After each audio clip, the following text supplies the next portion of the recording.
Hello, it's Lindsay de Swart. 6 weeks to ignite your internet marketing. Welcome. So we're on week 5. Holy cow, where did those 5 weeks go? So today we're talking about social media and I'm going to give you the Overwhelm free guide. How would that be? Without further ado, let's jump in. So, stop the overwhelm. What we'll cover today. What's the purpose of being on social media and is it even worth it? What social media to be on and how you can do it and stay sane at the same time. It does not need to drive you crazy to get some results. So let's do a quick social media check-in. Why is it even worth going on it? Well, there are many advantages of social media and that's why it's grown so fast and has made such a difference to millions of businesses. It might not be making a difference to yours yet, but that can change. So the advantages of being on social media are it levels the playing field between small companies and the larger organizations. So although large organizations may have a bigger advertising budget, if you target very carefully, you have got just as much chance of reaching your community as anybody else has.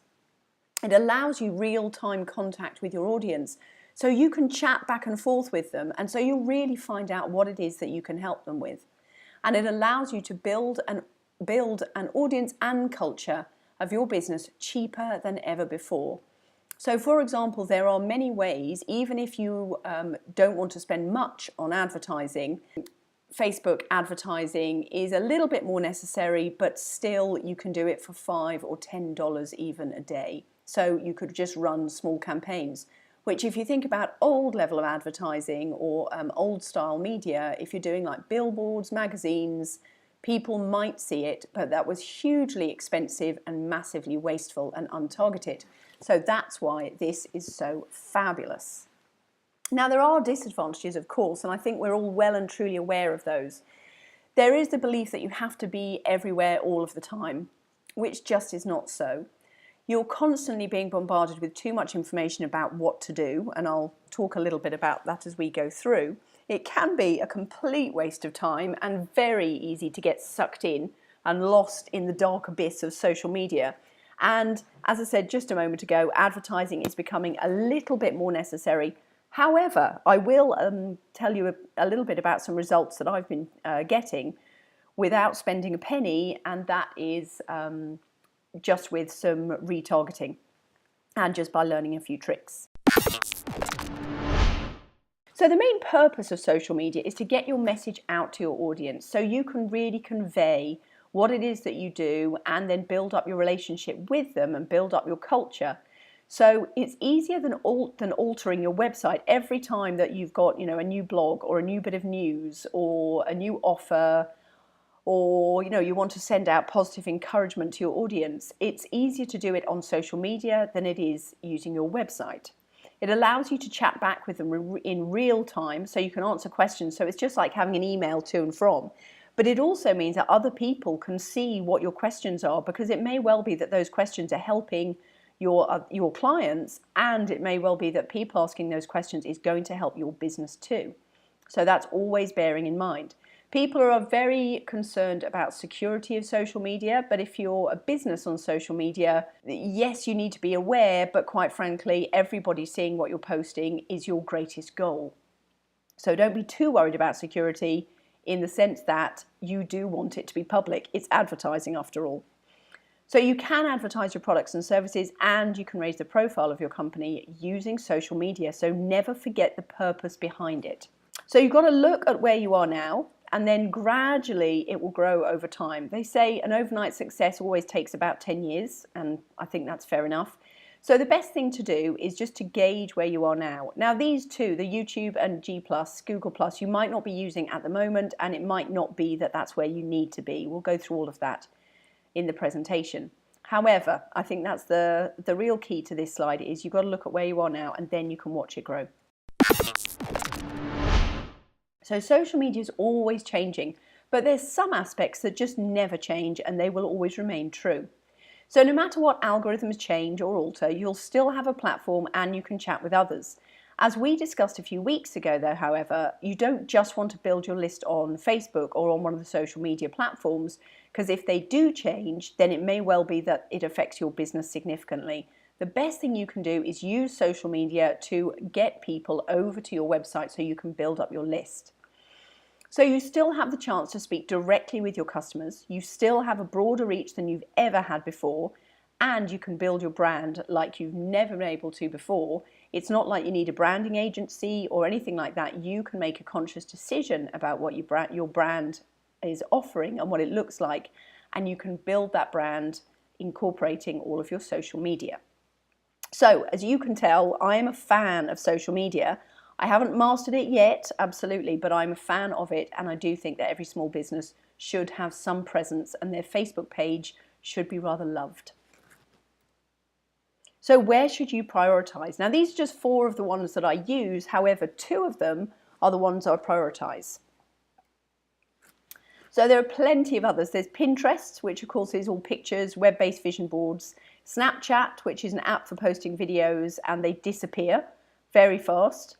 Vine is 6-second videos. Kik is free texting app for smartphones. As you can imagine, Kik is really good because of the free context.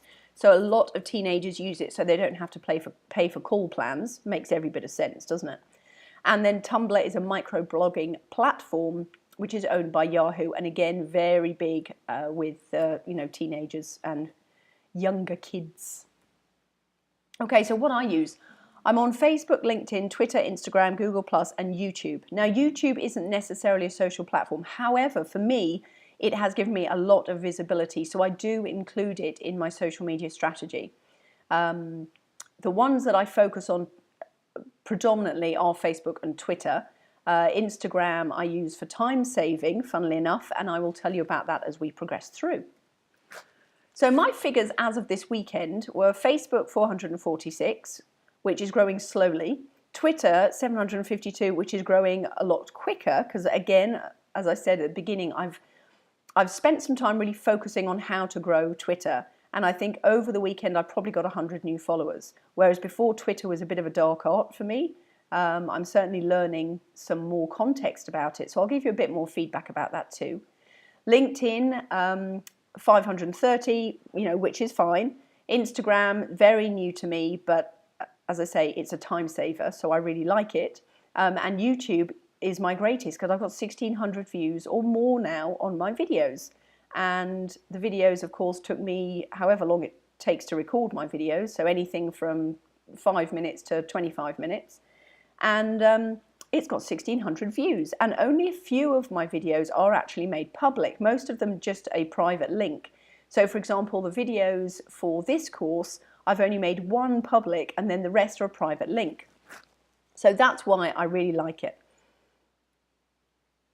There's a fact, everyone will give you different advice about what works, and that nobody is ever going to dispute.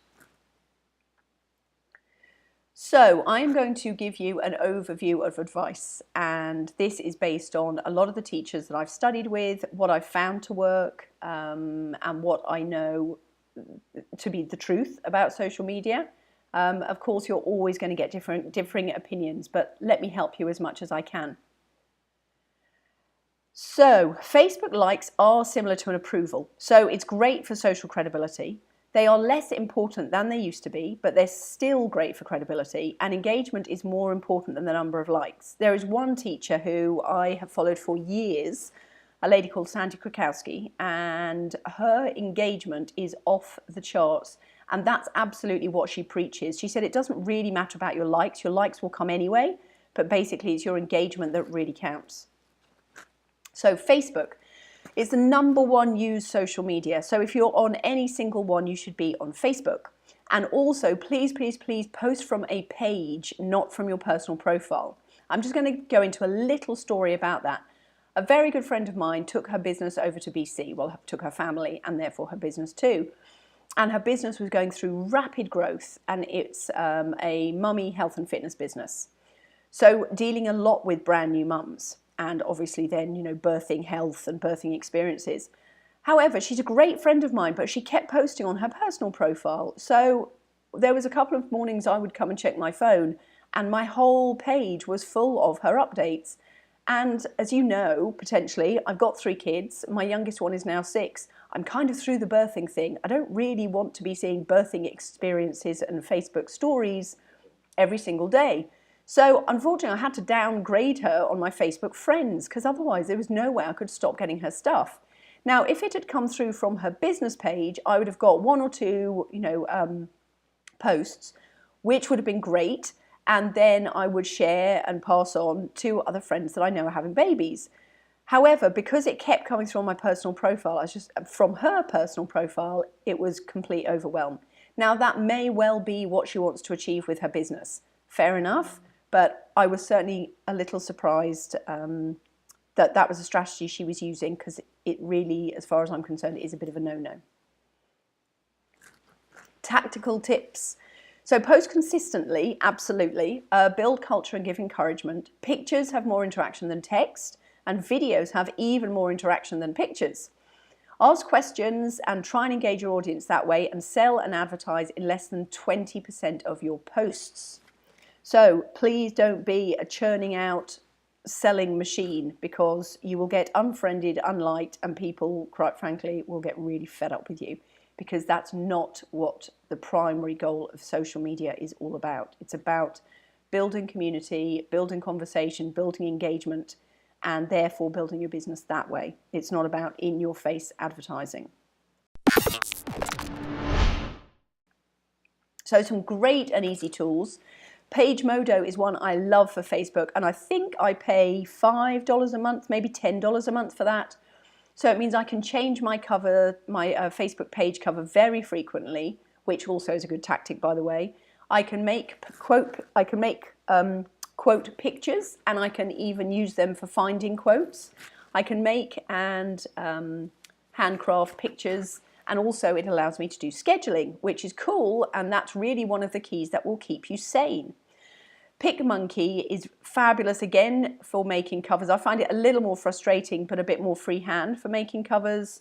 You can do pictures, you can resize pictures ready to go on Facebook.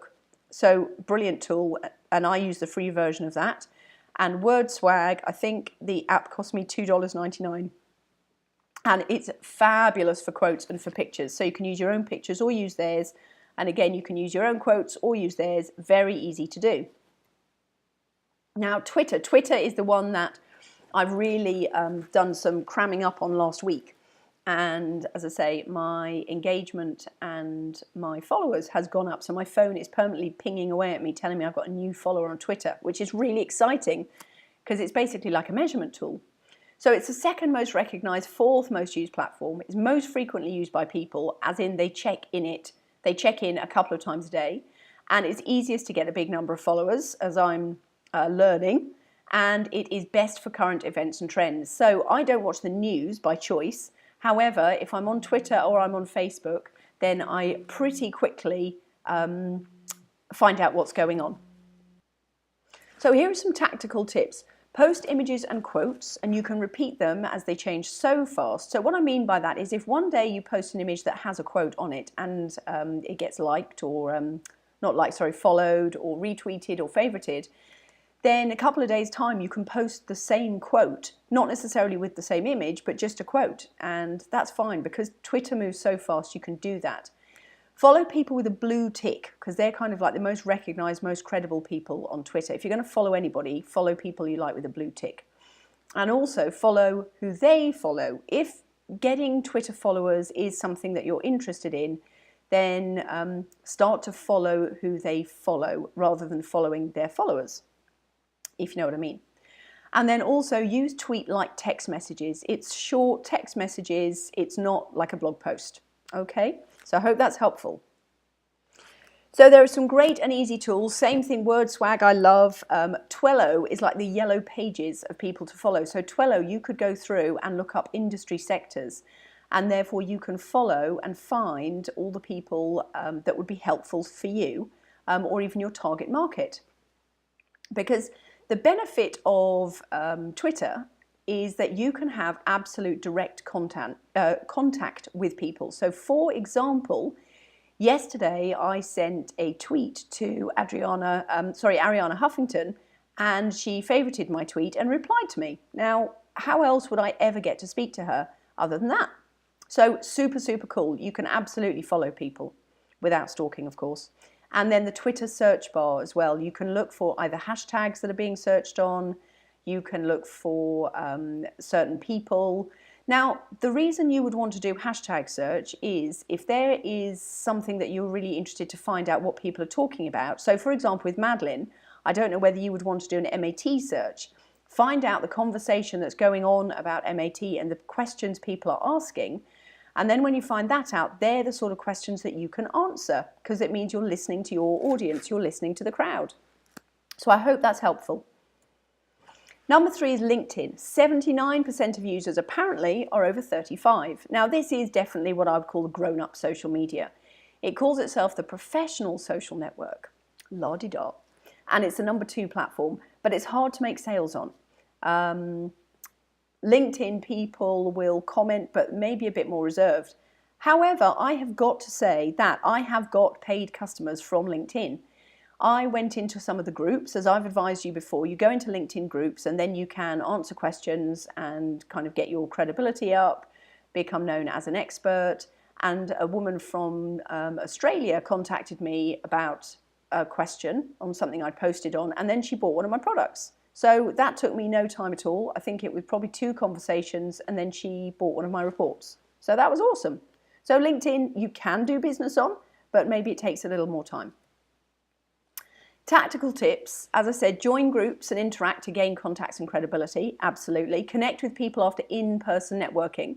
So if I go to, one of the networking groups, then I'll come back and I will always look for people on LinkedIn.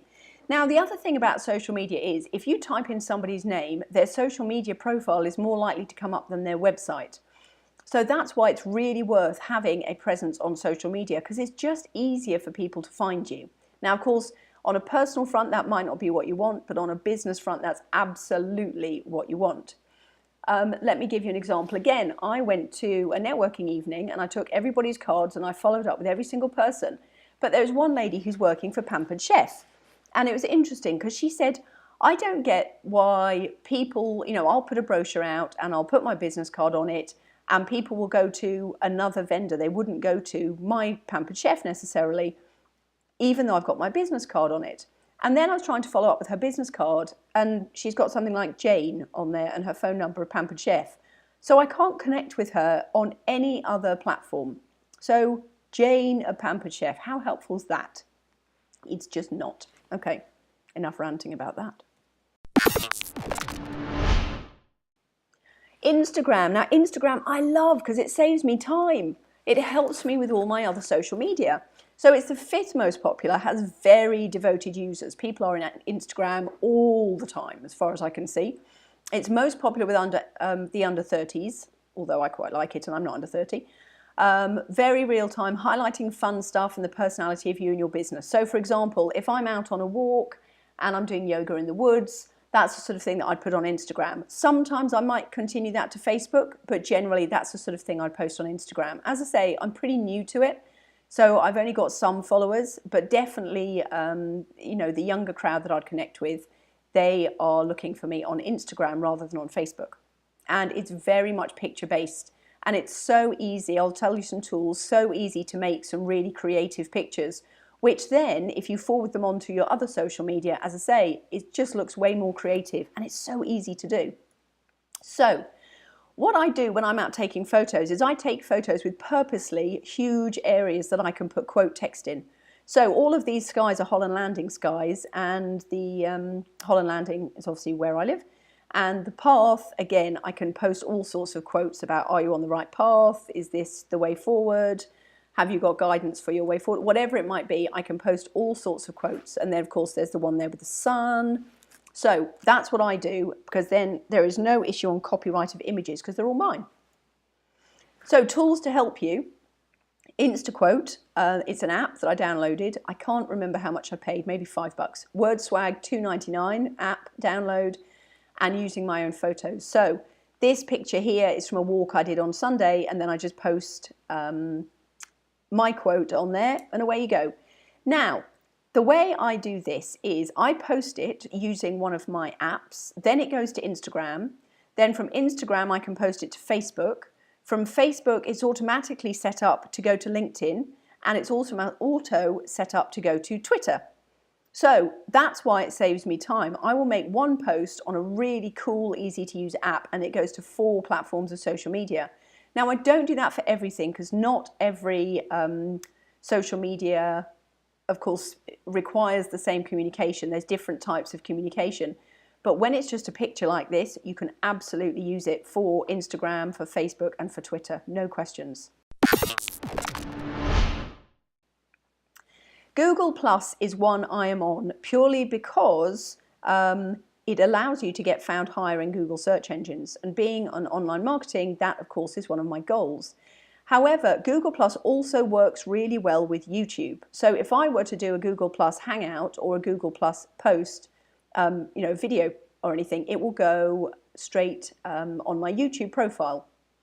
And my YouTube profile will post to my Google Plus. So that works really well for me because I use video. Now, it is quite a techie audience apparently, although I have to say I do know quite a few women who are on it and they like it because there's not so much noise, and the posting interface I think is really nice and clear to use. So as I say, it's great for Google rankings and it works closely with YouTube. Now something's missing. Pinterest. It is female-dominated audience, 3rd most popular platform, highest ratio of people buying from it. It has a very high income level of its users, and it's great for business with products to showcase. I must admit, I haven't dived into Pinterest. I am on there, but I don't spend any time on it. And I think I'm a little bit scared of being sucked into the black hole that is the visual dream, shall we say, of Pinterest. So I'm afraid I'm not your best Pinterest guide, but I do know that if you are going to focus on 2 platforms, if you've got visual things to advertise or you're a really visual person, then Pinterest would probably be a good place to concentrate.